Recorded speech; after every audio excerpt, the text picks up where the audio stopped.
तब का बा, अपना बिहार के जोड़ा बा। दुबईयो में लोग गर्दा उड़ा देले बा पूरा लाल लाल लहंगा पहन के। आ दुबई के नज़ारा जौन बा बहुत अलग बा, बहुत सुंदर बा। सब लोग शूटिंग में व्यस्त बाटे। है देखा परसुन भैया कैसे मस्ती करत रहन रक्षा दी के साथे। हम अपने में पागल भइल बनी। सारा लोग अपना अपना काम में व्यस्त बा, हम अपना काम में व्यस्त बनी। ये देखिए अनारा गुप्ता दी, रक्षा दी, आहूत अपना में। इनको कौन नहीं जानता है, जैकलिन फर्नांडिस कोची बोलल जाला जौन। ये देखिए हम सबके भोजपुरी के स्टार पवन सिंह और अंजना सिंह। ये कृपा हुई है मेरी माता जी आदरणीय निर्मला देवी जी की वजह से हुई है, तो मैं सदैव यह अवार्ड जो है काम करता हूँ।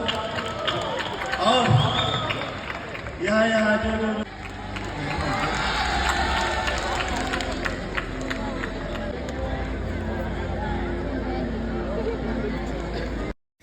हयो अपना देश के सिंगरे हुवन, अली बुली मिर्जा का दू नाम है इनकर, हमरा ना बुझाला।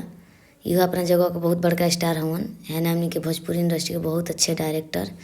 हाय हेलो करवावतिन सबके संजय पांडे सर, हमनी के भोजपुरी के बहुत